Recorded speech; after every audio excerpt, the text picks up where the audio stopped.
खेती में नया प्रयोग, फायदे का संयोग। किसानों को अब पारंपरिक खेती में ज्यादा मुनाफा नहीं होता, जिससे परेशान होकर कई किसान नई नई तकनीकों और नई नई विधियों का इस्तेमाल कर रहे हैं और कम लागत में ज्यादा मुनाफा कमा रहे हैं। उनका साथ दे रही है प्रदेश की मनोहर सरकार। आधुनिक विधि से खेती करने पर सरकार की तरफ से किसानों को आर्थिक मदद भी दी जाती है और कई ऐसी योजनाएं सरकार की तरफ से चलाई जा रही हैं, जिनके बारे में कृषि विभाग के अधिकारी किसानों को जागरूक कर रहे हैं, प्रशिक्षण दे रहे हैं और किसानों को उन्नत किस्म के बीज भी मुहैया करवाने के साथ साथ मशीनें भी उपलब्ध करवाई जाती हैं। इतना ही नहीं, प्राकृतिक और जैविक खेती की ओर किसानों को आकर्षित करने का काम भी किया जा रहा है और जो किसान विभाग के अधिकारियों के मार्गदर्शन में खेती कर रहे हैं, उन्हें अच्छा खासा मुनाफा भी हो रहा है। ऐसे ही एक किसान है प्रहलाद सिंह, जो आधुनिक खेती से अच्छा मुनाफा कमा रहे हैं। किसान प्रहलाद फरीदाबाद के अटाली गांव के रहने वाले हैं, जो आधुनिक तरीकों से जैविक खेती करते हैं। प्रहलाद पहले पारंपरिक खेती करते थे, गेहूं और धान की पारंपरिक फसलें उगाया करते थे, लेकिन बाद में उन्होंने आधुनिक तरीकों से सब्जियों की फसल उगाना शुरू किया, बागवानी को अपनाया और इससे उन्हें अब ज्यादा फायदा हो रहा है। आजकल प्रहलाद सिंह अपने खेतों में करेले की खेती कर रहे हैं। किसान प्रहलाद सिंह की माने तो उन्हें करेले की खेती खूब भा रही है। पहले वो गेहूं और धान की फसल बोते थे, लेकिन उससे उन्हें बहुत ज्यादा फायदा नहीं होता था। फिर उन्होंने आधुनिक तकनीक से करेला, लौकी और खीरे की खेती शुरू की। इसमें लागत भी कम है और आमदनी भी काफी बढ़ गई है। किसान प्रहलाद सिंह की माने तो परंपरागत खेती को छोड़कर किसान सरकार द्वारा बताई जा रही तकनीकों को अपनाएं और खेती को बढ़ा सकते हैं। हम कम लागत में ज्यादा मुनाफा कमा सकते हैं। किसान प्रहलाद का ये कहना है कि उनकी आमदनी पहले से काफी बढ़ चुकी है। मेरा नाम प्रहलाद सिंह है। गांव अटाली, तहसील बल्लभगढ़, जिला फरीदाबाद का रहने वाला हूँ। हमने ये करेले की खेती की हुई है। इससे पहले हम गेहूं धान की खेती किया करते थे। आ, उसमें उतना बेनिफिट नहीं था, तो हमने ना फिर देखा कि भाई हाँ, हम मेहनत उतनी कर रहे हैं लेकिन उतना फ़ायदा नहीं हो पा रहा है।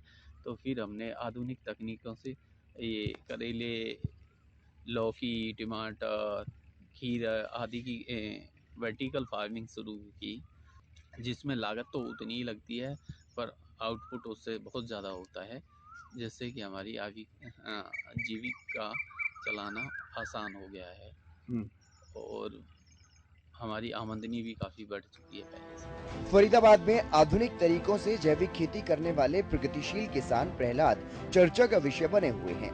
आसपास के युवा भी इनके पास पहुंचते हैं, कुछ सब्जियां खरीदते हैं और बेचते हैं, जिससे उनका भी फायदा होता है और किसान प्रहलाद को भी अपनी फसल बेचने के लिए मंडी नहीं जाना पड़ता। किसान प्रहलाद ने बताया कि युवा भी दूसरी कंपनियों में नौकरी करने से ज्यादा इस तरह कमाई कर पा रहे हैं। मेरे पास काफ़ी यंग जनरेशन के लड़के आते हैं। कुछ लड़के हमसे वेजिटेबल खरीद के लेके जाते हैं और वो शहर में जाके अपने उन्होंने काउंटर बना रखे हैं, तो वहाँ पे वो सेल करते हैं, जिससे कि उनकी आजीविका चलती है। हमें भी फ़ायदा होता है कि हमें मंडी नहीं जाना पड़ता। उन लड़कों को भी फ़ायदा होता है कि उन्हें स्वाभिमान ये मतलब सेल्फ एम्प्लॉयड जनरेट होता है और वो अपना स्वयं का काम करते हैं। और मुझे लगता है कि कंपनी में जॉब करने से ज़्यादा इनकम वो कर पाते हैं। किसान प्रहलाद नेट हाउस में भी खेती कर रहे हैं। इस बारे में उन्होंने बताया कि फार्मिंग के लिए ये बहुत ही अच्छा कंसेप्ट है और खुले खेतों से ज्यादा इसमें उत्पादन होता है, जिससे आमदनी में भी कई गुना इजाफा होता है। उन्होंने बताया कि अनेकों युवा उन्हें देखकर काफी कुछ सीख रहे हैं। माइक्रो इरिगेशन, ड्रिपिंग और मल्चिंग या नेट हाउस समेत तमाम आधुनिक तकनीकों के बारे में उन्हें जानकारी मिलती है। अभी जैसे हम नेट हाउस में फार्मिंग कर रहे हैं। नेट हाउस एक बहुत अच्छा कंसेप्ट है फार्मिंग का, जिसमें हम ओपन फार्मिंग से 4 टाइम ज़्यादा प्रोडक्शन ले सकते हैं, जिससे कि हमारी आमदनी ज़्यादा बढ़ती है, ज़्यादा इनकम होती है। तो ये सब चीज़ें हैं। बहुत सारे लड़के हैं, यंग जनरेशन है, जो हमें देख के यहाँ से कुछ सीख के जाते हैं।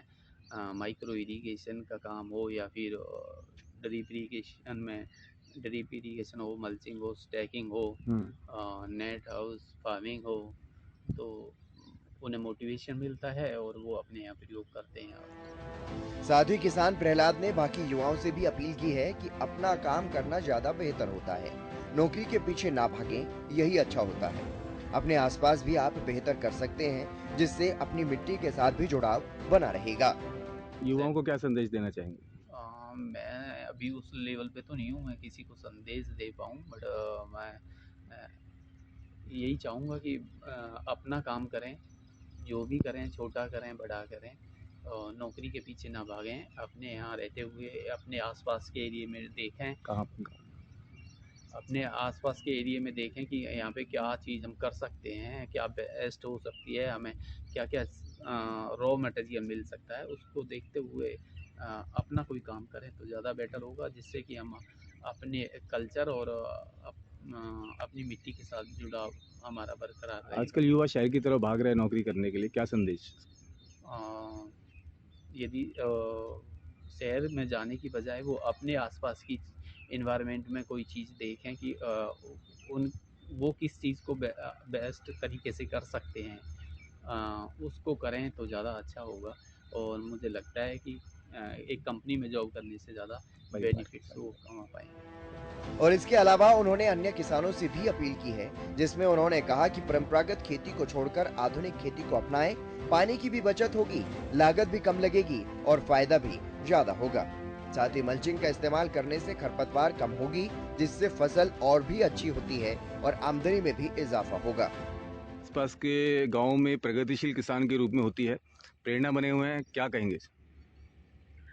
बस यही कहना चाहूँगा कि ट्रेडिशनल क्रॉप को छोड़ के सरकार जो नई तकनीकें बता रही है उन्हें प्रयोग करें, जिससे कि हमारी कम लागत में ज़्यादा पैदावार हो सके और हमारी इनकम बढ़ सके। और उसमें क्या है कि जैसे अब नई टेक्निक में सरकार चाह रही है कि जैसे हमारा पानी का लेवल, वाटर लेवल नीचे जा रहा है, तो ड्रिप इरिगेशन हम यूज़ करें, उससे हमारी कम पानी में अच्छी पैदावार होगी, कम फर्टिलाइज़र में अच्छी प्रोडक्शन हम ले पाएंगे, जिससे हमारी पानी की बचत होगी और पैदावार बढ़ेगी, हमारी आमदनी बढ़ेगी। क्योंकि हमारी प्रोडक्शन बढ़ेगी तो हमारी आमदनी भी बढ़ेगी।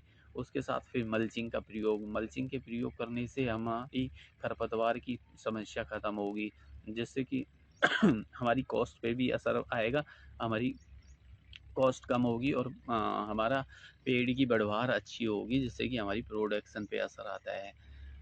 तो उसके साथ स्टैकिंग करना, अभी जो हमने करेले की क्रॉप की हुई है वो स्टैकिंग की गई है, ये लगभग 13 फीट ऊपर है और फिर वापस बेल नीचे आ रही है।